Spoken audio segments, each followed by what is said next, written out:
She think me just a plaything."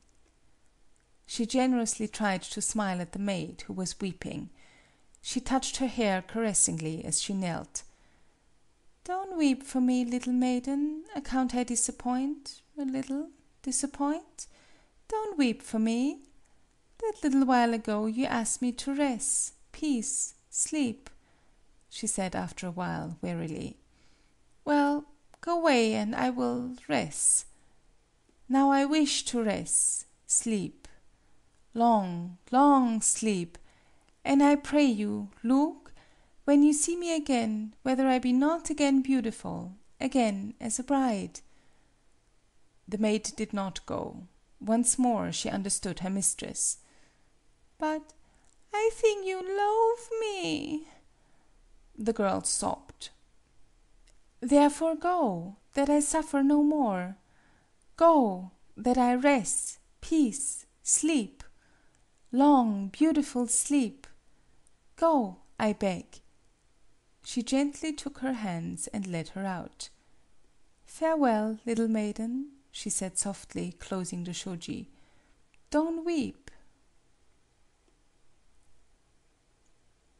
Chapter 15. When the Robins Nest Again.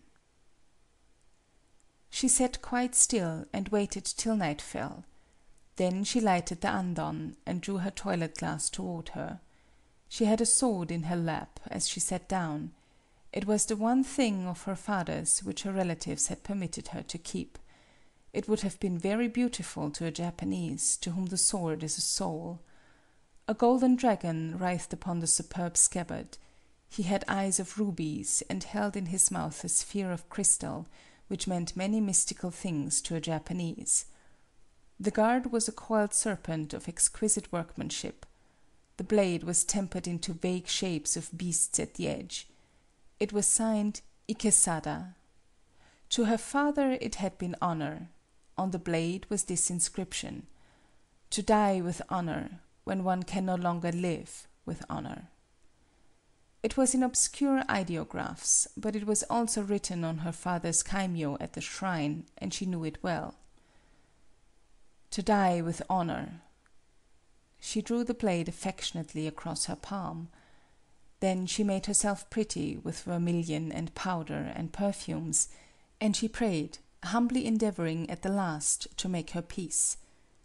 She had not forgotten the missionary's religion, but on the dark road from death to Meido it seemed best now to trust herself to the compassionate Augustnesses, who had always been true. Then she placed the point of the weapon at that nearly nerveless spot in the neck known to every Japanese, and began to press it slowly inward. She could not help a little gasp at the first incision. But presently she could feel the blood finding its way down her neck. It divided on her shoulder, the larger stream going down her bosom. In a moment she could see it making its way daintily between her breasts. It began to congeal there. She pressed on the sword, and a fresh stream swiftly overran the other. Redder, she thought. And then, suddenly, she could no longer see it. She drew the mirror closer. Her hand was heavy, and the mirror seemed far away. She knew that she must hasten. But even as she locked her fingers on the serpent of the guard, something within her cried out piteously. They had taught her how to die, but he had taught her how to live, nay, to make life sweet. Yet that was the reason she must die. Strange reason. She now first knew that it was sad to die. He had come and substituted himself for everything. He had gone and left her nothing, nothing but this. The maid softly put the baby into the room. She pinched him, and he began to cry. "Oh, pitiful Kwannon! Nothing?" The sword fell dully to the floor. The stream between her breasts darkened and stopped.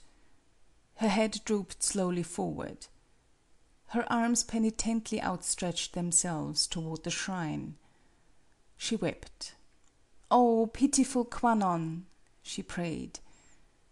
The baby crept cooing into her lap. The little maid came in and bound up the wound. When Mrs. Pinkerton called next day at the little house on Higashi Hill, it was quite empty. End of Section 5. End of Madame Butterfly by John Luther Long. Thanks for listening.